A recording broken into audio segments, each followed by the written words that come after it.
Deep Freeze by Goldfinch 142. The frigid vacuum burned her skin, blackening it further. That was good. It meant she was still here. There were times, increasingly frequent, where she couldn't quite tell. The black expanse of her fate had mocked her at first. Now it simply pressed down on her, body and soul, heavier and heavier, silently and efficiently crushing her. She yearned for the mockery.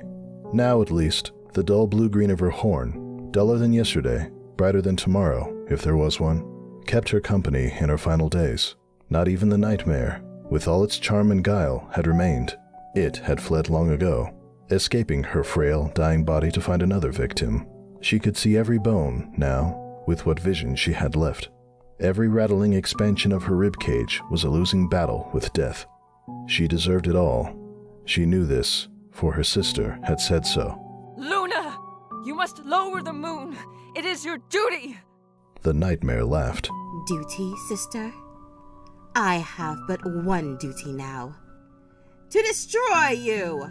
They battled under the full moon. When Celestia was finally cornered, the elements appeared betwixt them in a flash of yellow. The sun looked at the moon and said, I will send you away to your fate, sister. To a place where you will learn your lesson. And so it was done. Luna, just Luna, for she no longer deserved her title of princess, groaned in the dull, numb pain of freezing as her blue-green life slipped further, up to the tip of her horn, barely a spark. It had been keeping her alive these past 3 weeks. Air, warmth, water, including food, would have meant losing energy much more quickly. Now she was certain she would have rather done so. Better than to lie alone, looking up towards the sun with her starved body's dying strength. She had screamed and cried and begged for forgiveness at first. It had soon become very clear that the sun wasn't listening. The sun shone strong and bright above her. Oh yes, you deserve this, it said. This is your punishment. Or perhaps it had said nothing at all. The light was so bright, could it melt the ice from her breath? She could almost touch it. She reached out, shackled dark blue hoof quivering in the airless atmosphere. I'm sorry. It fell back with a thud as the black closed in and the blue-green died. Princess Celestia was practically giddy as she trotted towards the throne room. 1,000 years of waiting and wishing and hoping and planning had finally come to fruition. She had never meant to send Luna away for so long, only a few years, but she had accidentally pushed too much power into the elements, and the surge had resulted in a much longer sentence that Celestia had meticulously planned an extensive apology for, after the nightmare was purged from her body. But no matter, the element's lock would expire very, very soon, and the moon would send her back. She had her star pupil, her most faithful student, and the new bearers were all picked out. Twilight had already left for Ponyville earlier that day. Now all that needed to be done was wait for the stars to align and reform Luna at last. She moved to the moonlit window and silently waited. A few minutes passed, then a few more. Almost time now. There, 4 stars surrounded the moon in a perfect square and flashed. The mare and the moon disappeared, and a rush of energy blitzed towards the castle, straight for the throne room. The Princess of the Sun sat upon her throne and prepared to be defeated by the nightmare, having already safely cleared the area of all castle staff. Celestia smiled. She couldn't wait to see her sister again. A moment later, a perfectly preserved, frozen body lay in the center of the throne room. Luna? Luna? Can you hear me? Luna? Luna! She hasn't come out of her room in over a week. Spike said nervously as he poured out 2 glasses of orange juice. I'm starting to get really worried. Twilight Sparkle sighed and took a sip of her juice, gazing out the window of their Canterlot home. Me too, Spike. I just wish she would tell us what happened. Honestly, she had no idea what could have made Princess Celestia act like this. Before leaving to oversee the Summer Sun celebration preparations in Ponyville, her mentor had been perfectly fine. But then the princess had never showed up for her appearance at Ponyville's town hall. No one could get in contact with her, not even Twilight herself. The princess just didn't answer any of the 24 letters she'd had Spike send, after she'd gotten over her paranoia of Nightmare Moon returning. She guessed it really was just an old mare's tale, even if the mare and the moon had somehow vanished. In any case, Twilight had been forced to make excuses for Princess Celestia and return to Canterlot early, where the first thing she did was go to check on her teacher. She barely stepped into the throne room when Raven Inkwell, Princess Celestia's private secretary, had stopped her. Hello, Twilight. Is Princess Celestia with you? What? No. She never came to Ponyville. I thought she was still here. What? We all thought she'd gone to Ponyville. Together, they had informed the royal guard and had every pony frantically searching the castle until Twilight and Raven eventually found the princess sitting silently in a janitor's closet, staring blankly at the wall. It had taken nearly 20 minutes to get her to leave the closet, during which she hadn't said a word. Then it had taken over an hour to convince her to lower the moon and raise the sun. Afterwards, her mentor had just quietly walked into her private bedchambers, ignoring every pony around her, and laid down on the bed.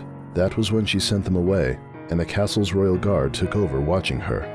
Since then, Twilight and Spike had been coming by every morning and evening to remind her to move the sun and moon, and to try to get her to eat something.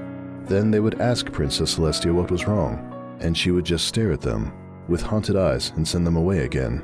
They'd just gotten back from today's morning trip. Spike wrung his claws, snapping Twilight out of her thoughts. Exactly.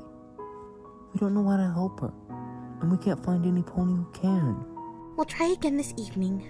Twilight assured him, not feeling very assured at all. I'm sure she'll tell us what happened this time. Just as the pair was finishing their toast in uneasy silence, they were startled by a burst of yellow in the center of the room, revealing a haggard white alicorn without her usual adornments. Princess Celestia! Twilight exclaimed, quickly recovering from the shock. Are you feeling any better? A very soft word, one Twilight could barely hear. No. Do you need a doctor? She asked worriedly for the 20th time. Spike and I can recommend some really good ones. No. With that, another flash of yellow teleported the trio away. Twilight found herself in Princess Celestia's bedchambers. After checking that Spike was all right, teleportation didn't always agree with him. She took a quick glance around the room and confirmed that it looked no different than it had an hour ago, except for one thing. A dark blue deep freezer, sitting innocuously in the corner. The top lid was printed with a symbol Twilight had never seen before. A splotch of black with a white crescent moon overlaid. I brought her in from my closet just a few minutes ago. Princess Celestia suddenly said from behind Twilight, making her jump. She deserves a proper place in the maiden bedchambers. What? Who does? Princess, what's going on? Silence curled around Twilight, slowly enveloping her. The air suddenly felt like it was weighing down on her back. Twilight felt a shiver of irrational fear run up her spine and settle in her chest. Princess Celestia, what is going on? She demanded. She looks exactly the same as she did 1,000 years ago. Well, except for the visible bones. But still just as beautiful. What do you mean? Spike's anxious voice almost seemed to drown in the heavy air as a small dragon huddled behind Twilight. A bare white hoof waved at the freezer.